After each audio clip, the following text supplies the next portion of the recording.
Hello. So first I want to thank Alicia for inviting me on this panel on open and public access and on the OSTP directive, and for framing this panel as a question of perspective. So I was invited on this panel to represent the librarian perspective, which is fair. I'm a program director at the Association of Research Libraries and involved in the work that we're doing, this framework that we're proposed with our partners in AAU and APLU called SHARE. And from that perspective, which I'm honored to represent, the directive itself was an enormous achievement, one that ARL literally applauded when it was announced on February 22nd, as it happened as our board of directors was meeting in our offices in DC. It was a victory in a long-fought battle for public access to taxpayer-funded research and a policy that higher education is eager to see succeed, as it is in alignment with the mission of research universities to create, disseminate, and preserve research, to see its research output used and reused in every sector to benefit society. And I very much appreciate the position and shared mission of society publishers expressed in yesterday's plenary session. I'm thrilled to see major commercial publishers embrace the OSTP directive and eager to see those discussions continue. Okay. So here is ARL applauding the directive the day it was announced, and our past president explaining that the memorandum reflects how 21st century science is conducted, recognizing that it is data-intensive, biased toward open. Our executive director pointing out the years of investment by libraries and the academy to get to this point, where our investments can be leveraged to see the success of this encompassing directive and opportunity. So I'm not here, it's important to say, to pitch a product or to describe to you something working and functioning today. I'm here to describe the opportunity that this directive gives us in libraries and higher education to do things differently, to skate to where the puck is. So after the applause subsided, we did get to work and issued joint statements with AAU and APLU at the May meetings that Amy described and supported public access to both publications and data. We produced a development draft of SHARE in early June, for which we received invaluable feedback, including from colleagues around the globe. We formed a steering group in August, hired a lead consultant, Greg Tannenbaum, in September, and secured initial Sloan Foundation funding in October. And in the next week or so, we anticipate that the working groups just now being populated will begin their work building out SHARE. Those working groups include one for technology and standards, PI workflow, repositories, and communications.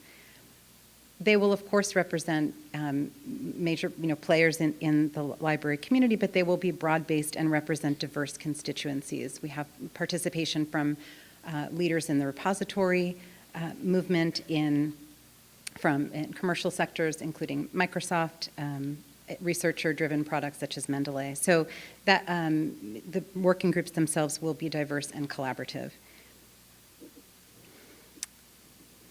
Okay. This is a chart from our June 7th SHARE development draft, the sort of first thing that came out about SHARE. It is, and it gets that reaction. This is a, that it is meant to represent that ecosystem, right? The publishers, funders, everybody who's sort of playing in this area that has to kind of the devil in the details thing.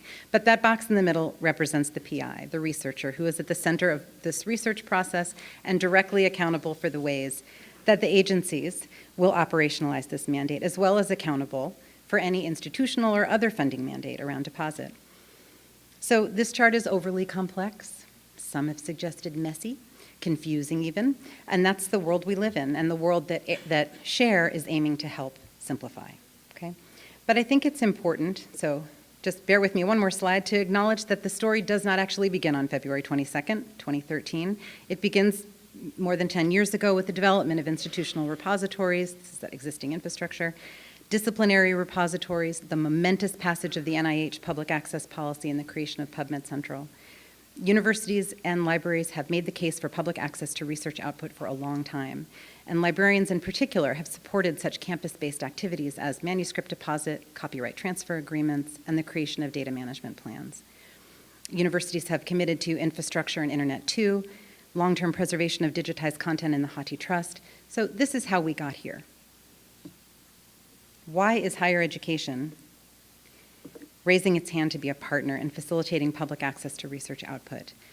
because we are mission-driven to do so and have an interest in wanting to maintain some control over the intellectual output that it produces, independent of how the OSTP mandate or any other mandate is realized or operationalized. Because higher education has invested deeply in its faculty, its labs, its infrastructure, including repositories, and there is growing evidence that openness enhances research and discovery. Consistent with the OSTP directive, SHARE believes that research publications' data and their associated metadata should be publicly accessible for reuse, including text and data mining. And having fought for this, it is in our interest, and at least somewhat under our control, to optimize the systems we have on campus for tracking research funding, collecting research analytics for tenure and promotion, building systems for collaborative use of data, preserving the output, and complying with funder mandates, because this is, in fact, the relationship between institution, researcher, and funder.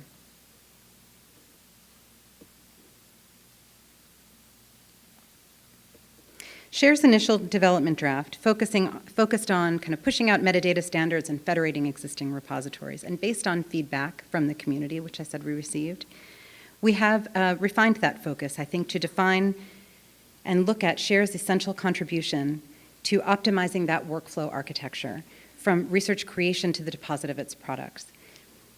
Institutions can build and participate in SHARE and at the same time make a variety of local decisions according to their plans and needs. But this architecture will bring repositories closer together, which is, I think, why we all built institutional repositories, and which will move us all forward.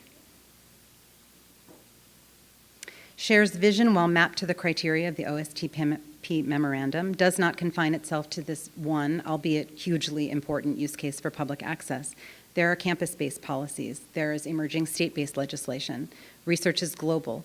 Funding is both private and public. And finally, crucially, a solution to the public access mandate must include research data and a way to link publications to that data, as Amy suggested.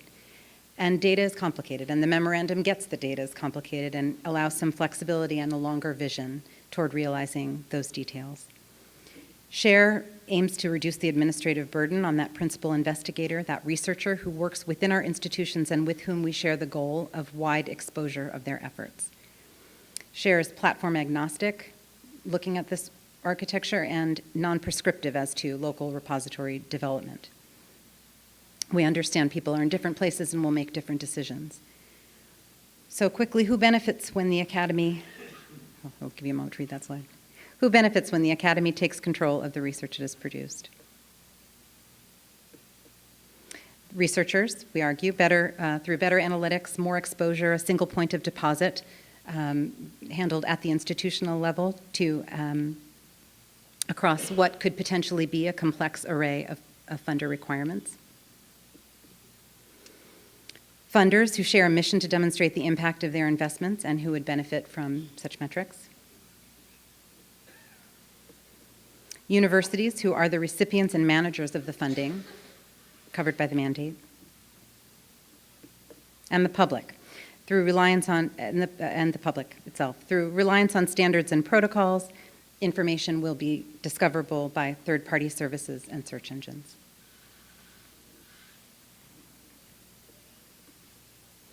So while this workflow architecture needs to be built, it does have existing parts. And SHARE will use and build on those practices and protocols and standards where they exist, build collaborative solutions where they don't. And this is the path we're on. With 1 minute left, the path we're on is roadmap, working groups I've talked about toward prototype, pilot, and implementation. We are at the beginning of this process. Follow our progress, contact us, and join us.